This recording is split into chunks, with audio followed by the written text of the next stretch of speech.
आप सभी का दिव्य साधना चैनल में बहुत बहुत स्वागत है। फागुन मास की कृष्ण पक्ष की एकादशी का शास्त्रोक्त नाम है विजया एकादशी। भगवान श्री राम ने लंका पर चढ़ाई करते समय रावण पर विजय प्राप्ति की कामना से इस व्रत एकादशी के व्रत को किया था। सभी प्रकार के दुख दूर करके सभी कार्यों में विजय और सफलता प्रदायक इस विजय एकादशी को भगवान विष्णु का पूजन किया जाता है।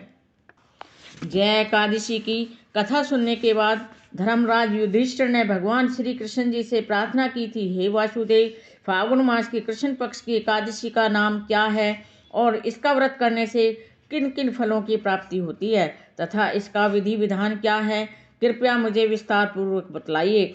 योगेश्वर भगवान श्री कृष्ण ने कहा, हे राजेंद्र, फागुन मास की कृष्ण पक्ष की इस सर्वसिद्धि प्रदायक एकादशी का नाम विजया है। इसका व्रत करने वाले मनुष्य को सभी कार्यों में विजय प्राप्त होती है।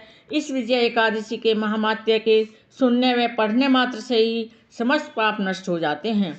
एक प्राचीन कथा सुनाते हुए भगवान श्री कृष्ण ने आगे कहा, एक समय देव ऋषि नारद ने ब्रह्मा जी से यही प्रश्न किया था।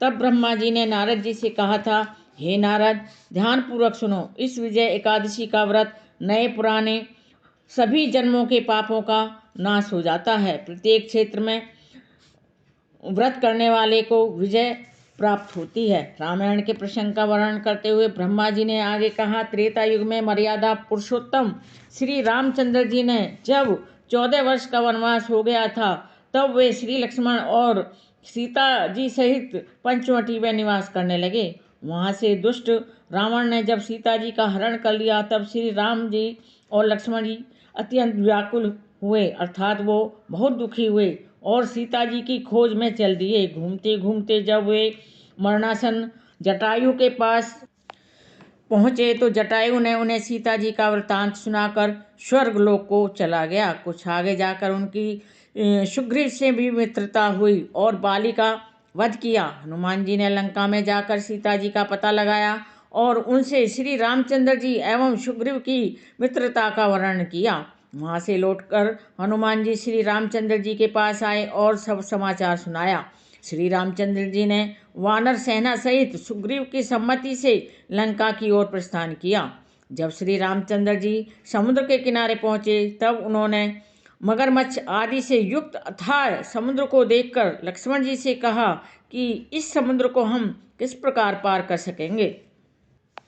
श्री लक्ष्मण जी कहने लगे, हे पुरुषोत्तम, आप सब कुछ जानते हो। यहाँ से आधा योजन दूर कुमारी द्वीप में वाक दालभ्य नाम के मुनि रहते हैं। उन्होंने अनेकों ब्रह्मा देखे हैं। आप उनके पास चलकर इसका उपाय पूछिएगा। लक्ष्मण जी के इस प्रकार के वचन सुनकर श्री रामचंद्र जी वक दालभ्य ऋषि के पास पहुँचे और उन्हें प्रणाम करके बैठ गए। मुनि ने उनसे पूछा, हे राम, आपका यहाँ आना कैसे हुआ। श्री रामचंद्र जी कहने लगे, हे ऋषिवर, मैं अपनी सेना सहित यहाँ आया हूँ और राक्षसों को जीतने के लिए लंका जा रहा हूँ। आप कृपा करके मुझे समुद्र पार करने का उपाय बतलाइएगा। मैं इसी कारण आपके पास आया हूँ। महर्षि वक दालभ्य ने बोले, हे दशरथ पुत्र राम, फागुन मास के कृष्ण पक्ष की एकादशी का व्रत करने से आपकी विजय निश्चित ही होगी, साथ ही आप समुद्र भी अवश्य पार कर लेंगे। इस व्रत के प्रभाव से आपका विजय प्राप्त होगी। इस व्रत की विधि यह है कि दशमी के दिन स्वर्ण, चांदी, तांबा, मिट्टी का एक घड़ा लेकर उसे जल से भरकर उस पर 5 पल्लव रखने के पश्चात उस पर वेदी स्थापित करें। 7 अनाज एक जगह मिलाकर घड़ा रखने हेतु वेदी बनाएं और उसके ऊपर, घड़े के ऊपर जौ रखें। जौ के ऊपर भगवान श्री नारायण विष्णु जी की स्वर्ण प्रतिमा स्थापित करें। एकादशी के दिन स्नान आदि नित्य कर्म करने के बाद धूप, दीप, नैवेद्य, नारियल आदि से भगवान विष्णु जी की पूजा करके वह दिन भक्ति पूर्वक घड़े के सामने व्यतीत करें। उस दिन को भक्ति पूर्वक घड़े के सामने अपना समय व्यतीत करें और रात्रि को भी उसी जगह बैठे रहें और आप जागरण करते रहें। द्वादशी के दिन नदी या तालाब के किनारे स्नान आदि से निवृत्त होकर उस घड़े को ब्राह्मण को दे दें। यदि तुम इस व्रत को सेनापतियों के साथ करोगे तो तुम्हें अवश्य ही विजय प्राप्त होगी। इसके पश्चात श्री रामचंद्र जी ने विधि पूर्वक विजया एकादशी का व्रत किया और उसके प्रभाव से लंका में राक्षसों पर विजय प्राप्त की।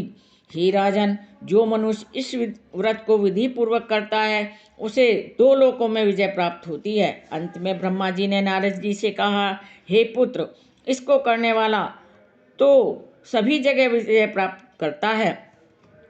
जो इस व्रत के महात्म्य को पढ़ता है या सुनता है उसे भी वाजपेयी यज्ञ का फल प्राप्त होता है। यह विजय एकादशी की व्रत कथा मैंने आपको सुनाई है। आपको मेरे वीडियो में अंत तक बने रहने के लिए कोटि कोटि धन्यवाद। नमस्कार। आपसे एक और प्रार्थना है कि आप कमेंट बॉक्स में जय श्री राम अवश्य लिखना। धन्यवाद।